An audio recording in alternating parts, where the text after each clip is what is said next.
So today we're talking Veterans Benefits Administration updates rating criteria for musculoskeletal conditions. These changes went into effect February 7th, and there are some things you need to be aware of because they can potentially affect your veteran benefits. The main goal of this update was to ensure that the Veterans Benefit Administration is using current medical terminology by removing obsolete conditions. So that was one of it. This thing hasn't been updated in like since dirt was invented. So there's old language, analogous codes.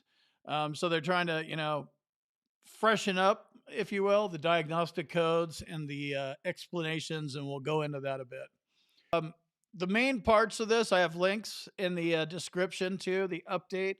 The main ones that I want you to know about are code 5054, which is hip resurfacing or replacement, and then 5055, which is knee resurfacing or replacement. It used to be 12 months. It's actually 13. You get an extra month. So 12 and 4 or 13 and 5. So that temporary 100% gets dropped down, gets cut in half or more than that. Another one to that I want you to be aware of is there's a new code for plantar fasciitis. It's 5269. And basically, they downgraded plantar fasciitis. So it used to be at 50. Now the highest you can get for bilateral is 30, and then 20 for unilateral, and then 10. Um, One of the things about plantar fasciitis, and ATX helped me out on this part of it. Plantar fasciitis has new rating criteria and a diagnostic code. But if you're like me, where you have pes planus, metatarsalgia, and plantar fasciitis, pes planus stays. They didn't dick around with that one, so that one's still 50% at the most severe level. So if your plantar fasciitis is the thing that's the most severe, that could drop you from 50 to 30. But in my case, it's the pes planus. So regardless, that wouldn't make a difference for me. So you have to figure out what this is going to do to you. But just be aware, new code for plantar fasciitis, and plantar fasciitis is no longer a 50% max; it's a 30%. But don't forget about secondary conditions. You can have plantar fasciitis at 30, and then somatic symptom disorder and radiculopathy and whatever you have going on. So you can, just always look at secondary service connections anyway, but that's another way to do it. And then for pes planus to actually work, you need to have extreme tenderness. That's something that I deal with. So that's the verbiage on the pes planus part. I guess I have another little note here about gout.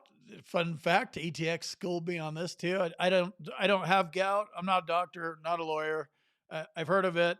I thought it was something in your feet, and it can be in your feet and is in your feet a lot, but it could also be in your hands or knees, and it's the buildup of uric acid, I think, is what it is. Anyway, moving on. So this is what ATX sent me. This is kind of his Cliff Notes thing. So basically, on the left is the old rating schedule, and then on the right are the changes, and it just goes back and forth. So I'm not going to go over all these words I can't pronounce and all that kind of stuff. I'm just going to hit on some of them.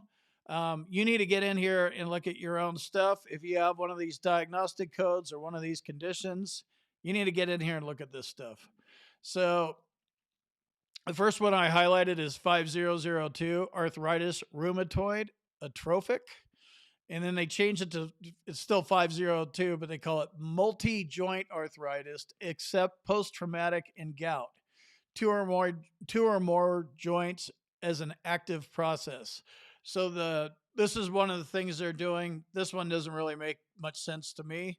Gobbledygook, but learn it. If you got 5002, it's going to be you're married to this gobbledygook, so figure it out.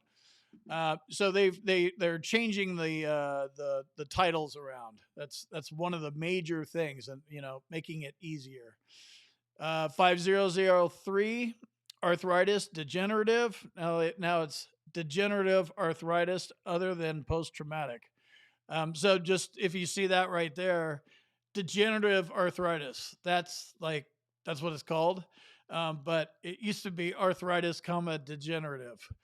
So little things like that. That would actually make sense because that's what it is. 5009 is arthritis, comma other types. Now it's called other specified forms of arthropathy, excluding gout. See what they're doing here? You got any of these codes? Check into them and see if there's any changes for if you're planning on filing a claim and you have a diagnosis somewhere of this stuff, check it out. And if this is a path you want to go down or something you have, look it up. So, bones, calcin, disease of, and they call it decompression illness. Here's another example. They deleted a bunch of these. 5018 used to be called hydroarthrosis, and now it's deleted. Same with a couple other ones. So they deleted a bunch, reworded a bunch of other ones, and then a lot of these ortho ones like gout 5017, no change. Scrolling down to the next one here. Let's see. Lots of stuff. I might be scrolling past your stuff. I'm not sitting here and reading all these words I can't explain. Just giving you a little flavor of what's in this thing. That's the point. Here's the two that I covered: 5054, 5055, the hip replacement and the knee replacement. And then you can see, 1 year at 100%, and then 4 months will be 100% over on the right side. So that's the new deal there. That's probably the biggest change.